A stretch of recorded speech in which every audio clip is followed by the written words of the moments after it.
जय श्री राम, जय मां मुंडो मालिनी। मैं योगी सी प्रकाशनाथ तंत्र गुरु चैनल में आप सभी का फिर से एक बार स्वागत करता हूँ।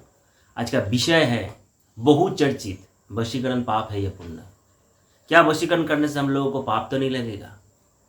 वशीकरण से संबंधित कुछ प्रश्नों का उत्तर आज इस वीडियो में आप लोगों को सीधा स्ट्रेट मिल जाएगा। कोई ड्रामा नहीं होगा, कोई कहानी नहीं सुनाऊंगा, सीधा आप लोगों का प्रश्न का उत्तर मैं आप लोगों को दूंगा।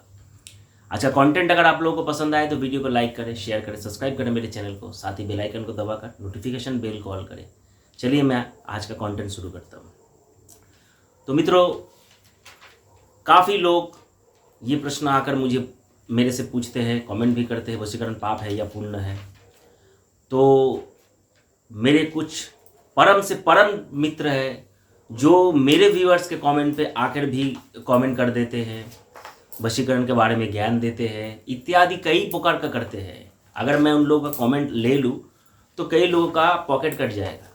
ठीक है, मैं कुछ चीज़ यूट्यूब पे शेयर नहीं कर सकता, इसलिए वो चीज़ मैं अपने तंत्र गुरु जो फेसबुक पेज है वहाँ पे शेयर करता हूँ। आप लोग एक बार ज़रूर तंत्र गुरु फेसबुक पेज को फॉलो कीजिए, आप लोगों को कुछ चीज़ आप लोगों को देखने के लिए मिलेगा। तो कोई अगर मेरे व्यूअर्स आशीर्वाद आप मांगते हैं, गुरुजी आशीर्वाद कीजिए, मेरा मनोकामना पूर्ण हो, मेरा उद्देश्य पूर्ण हो, कोई दूसरे लोग आकर आशीर्वाद देता है, इत्यादि बहुत सारे कर्म करते हैं। ठीक है, तो छोड़िए। तो वशीकरण पाप है या पुण्य? अगर पति पत्नी को वशीकरण करता है, अगर पति पत्नी में लड़ाई हो रहा है, अशांति हो रहा है, डाइवोर्स का मामला चल रहा है, विच्छेद का कोई जगह कंडीशन में आ गया है, ऐसे परिस्थिति में किसी भी कारण से हो, मैं बोल रहा हूँ कोई भी कारण हो, अगर एक पक्ष दूसरे पक्ष को चाहता है, नहीं एक बार कोशिश करके देख सकता हूँ। मेरे पत्नी को एक बार बुलाना मेरा कर्तव्य बनता है, एक बार मुझे देखना चाहिए जो मेरा पत्नी क्या सोचता है मेरे बारे में। ऐसा अगर कोई व्यक्ति सोचता है, जरूर वशीकरण उसके लिए राइट है। किसी प्रेमी प्रेमिका के परिस्थिति में भी कोई तीसरा व्यक्ति अगर आ गया है दोनों के बीच में, ऐसे परिस्थिति में वशीकरण राइट है, कोई पाप कर्म नहीं है। वशीकरण में कई प्रकार का कर्म दिया गया है। कपड़ा फपड़ा से वशीकरण होता है, बालों से वशीकरण होता है, इत्यादि कई प्रकार का वशीकरण है। बहुत डाउनग्रेड वशीकरण माना जाता है सब वशीकरण को। वशीकरण का शांतिपूर्ण अनुष्ठान जो है, मंत्र शक्ति से वशीकरण और शांतिपूर्ण अनुष्ठान, खिलाने पिलाने का जितना भी वशीकरण है, ये डाउनग्रेड का वशीकरण माना गया है। ठीक है, तो शांतिपूर्ण अगर वशीकरण कर्म करते हैं, इसमें किसी का कोई प्रकार नुकसान नहीं होगा। ना एक्स को होगा जो कर रहा है, ना वाई को होगा जिसके ऊपर करवाया जा रहा है, ना अगर थर्ड पर्सन कोई तांत्रिक जो कर रहा है, तीनों में से किसी का भी कोई प्रकार नुकसान नहीं होगा। अगर खिलाने पिलाने का कोई प्रोग्राम होता है, जलाने का कोई प्रोग्राम होता है, उससे नुकसान पहुंचने का संभावना है। हमेशा ये ध्यान रखिए, अगर आप किसी के लिए गड्ढा खोदेंगे तो गड्ढा आपके लिए भी कोई ये हमेशा ध्यान रखिए। किसी दूसरे का पत्नी को वशीकरण करना महापाप है।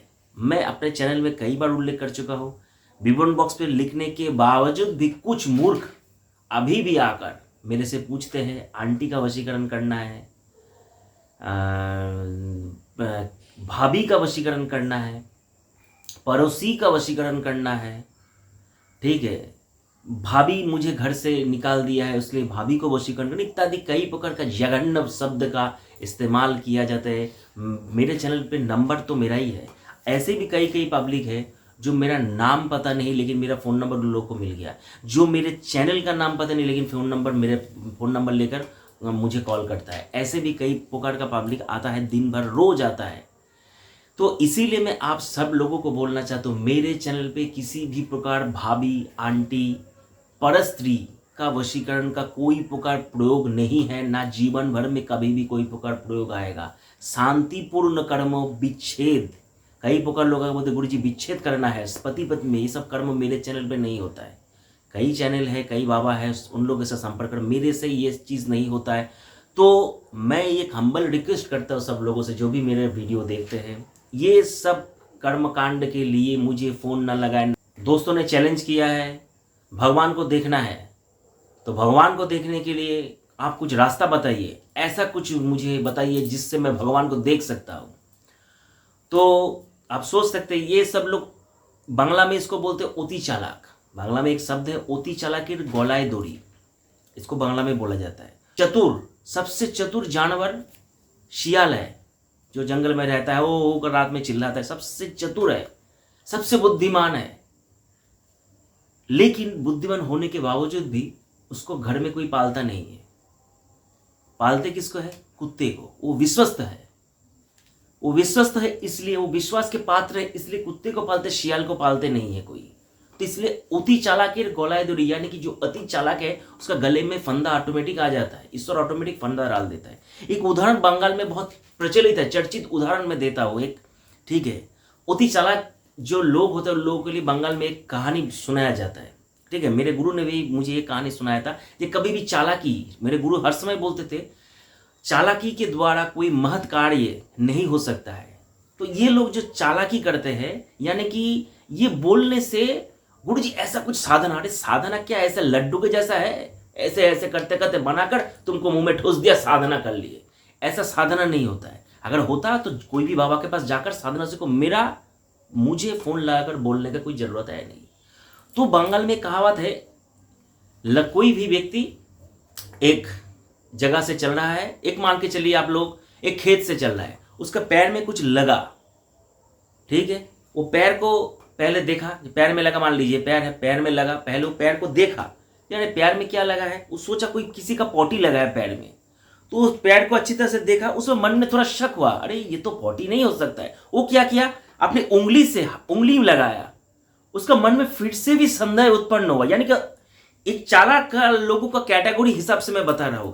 एक प्रकार का चालाक है जो पहले पॉटी लगा रही, ये पॉटी नहीं हो सकता है, माने गुरु जी मंत्र काम करेगा, उदाहरण नहीं दे रहा, गुरु जी आपका मंत्र काम करेगा, ये एक प्रकार का चालाक का कैटेगरी आता है। दूसरे प्रकार का चालाक कैटेगरी और भी, गुरु जी आप खुद करके दिखाए ना मंत्र कैसे काम करता है, मैं भी देख लेता हूं, ये उस प्रकार का कैटेगरी में आता है। तो पॉटी को अपने हाथ से उठाया, अरे ये तो मुझे पॉटी नहीं लगा, फिर सूंघ के देखा, अरे ये तो सचमुच का पॉटी, ये अति चालाक, इन लोग का गले में फंदा है। खुद अपने हाथ से पॉटी को उठाकर सूंघा, तब जाकर इन लोग को समझ में आ रही ये तो सचमुच का पॉटी है। ये चलता है बंगाल में कहानी। इसलिए अति चालाक, कभी भी कोई चीज में अति चालाकी, अति चतुरता कभी भी ठीक नहीं है। और ये तंत्रों, ये साधन मार्ग में तो कभी भी नहीं। शरणागत यानी कि प्रभु मैं नहीं जानता इसलिए आपके पास आया हूं। अगर कोई जानता है, शास्त्र में बोला गया तद्विद्धि प्रणिपाते न परिप्रश्न सेवा, सेवा मूलक भाव से प्रश्न करे। गुरु जी ये जानना है, फोन लगा, हेलो हेलो मुझे ये जानना है, तुम्हारे प्रश्न को उत्तर देने के थोड़ी मैं बैठा हूं। सेवा मूलक भाव से प्रश्न करोगे तभी उत्तर मिलेगा, नहीं तो उत्तर नहीं मिलेगा, सीधा हिसाब। इसीलिए मैं आप लोगों को ये उदाहरण दे दिया। साधना करना चाहते हैं तो अपने गुरु के पास जाइए, हाथ जोड़कर विनती पूर्वक गुरु से प्रार्थना कीजिए और अनुष्ठान कीजिए। तांत्रिक सजना और तांत्रिक बनना, असलियत में तांत्रिक बनना, ये दोनों में जमीन आसमान का अलग है, पार्थक्य है, जिसको बांग्ला में बोलते हैं पार्थक्य, डिफरेंस, जमीन आसमान का डिफरेंस है। मैं सजा हुआ तांत्रिक नहीं हूं, असलियत में तांत्रिक हूं। अगर किसी को देखना है तांत्रिक कैसा हो, जो टीवी पे बोल रहा है वो सचमुच तांत्रिक है या नहीं, तो 9 तारीख को सीधा आ जाओ। एकदम तारापीठ महाशमशान में मैं रहूंगा, 9, 10, 11 3 दिन मेरा अनुष्ठान है, मैं रहूंगा। असलियत में तांत्रिक कैसे होता है एकदम मौजूद मिलेगा, ऐसा प्रूफ के साथ। मैं आशा करता हूँ खूब गिने चुने पब्लिक ही बोलेगा जी हाँ मैं अनुष्ठान कर रहा हूँ। 19-20 दिन पहले अपडेट कर चुका हूँ मेरे, तो मैं फेसबुक पे, इंस्टाग्राम पर और यूट्यूब पर 19-20 दिन पहले मैं अपडेट कर चुका, जो उस दिन मैं जा रहा हूँ 19-20 दिन पहले अपडेट कर चुका। ये नहीं कल जा रहा हूँ आज अपडेट किया तो कोई ना आ पाए। मैं सब लोग को पहले आमंत्रित किया, आओ अनुष्ठान होता है कैसा सामने देखो। जिन लोगों को अति चालाक, गुरु जी मुझे भगवान को देखना, अरे भगवान को देखना है तो साधना करो, गुरु का दीक्षा लेने के लिए नहीं, हाथ थर करके कांपता है, अरे गुरु से दीक्षा लूंगा, गुरु के पास कुछ देना पड़ेगा, कांपता है हाथ। उसके बाद भी गुरु जी मुझे कुछ देखना है, गुरु जी मुझे कुछ देखना है। मेरा दोस्त ने चैलेंज किया है, भगवान है या नहीं, सब डायलॉग बाजी मेरे सामने आकर सब कई बार मुझे सुनाई में देता है। ये अगर आप लोग खुद करेंगे तो आप लोगों का पैसा बचेगा, अगर खुद नहीं करेंगे तो पैसा आप लोगों का इन्वेस्ट होगा। अभी आप सोच लीजिए आप लोग को क्या करना है। भारत के भूतपूर्व एक श्रेष्ठ प्रधानमंत्री श्री अटल बिहारी वाजपेयी जी का एक लाइन में आप लोगों को उल्लेख करता हूं।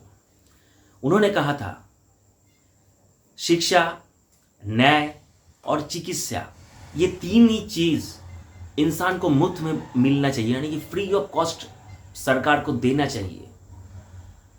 अगर इसको छोड़कर अगर दूसरा और कोई चीज़ जनगण को फ्री में दिया जाए तो जनगण को मुफ्तखोरी का आदत पड़ जाएगा। इससे इंसान का चरित्र और जनगण का और भारत का देश का परिस्थिति भी बहुत ज़्यादा बिगड़ेगा। भारत के पूर्व मंत्री अटल बिहारी वाजपेयी, शिक्षा, न्याय और चिकित्सा, ये तीनों ही चीज़ इंसान को फ्री में मिलना चाहिए। इसीलिए मैं हर समय आप लोगों को बोलता हूँ, अगर आप लोग खुद कोशिश करेंगे तो आप लोगों का पैसा भी बचेगा, आप लोग ईश्वर के लिए थोड़ा बहुत आगे भी जा सकते हैं। अभी आप लोग सोच लीजिए आपको क्या करना है और कैसे करना है। वशीकरण अगर सत उद्देश्य से करते हैं तो वशीकरण 100% सही है, असत उद्देश्य से करते हैं वशीकरण गलत है। अभी आप लोगों का अपना अपना विचार। आज का कंटेंट अगर आप लोगों को थोड़ा बहुत भी अच्छा लगा, कुछ समझ में आया हो तो वीडियो को लाइक कीजिए। मैं फिर मिलता हूँ आपसे एक नए वीडियो में। तब तक घर में रहिए, सेफ रहिए। हरिओम तत्सत।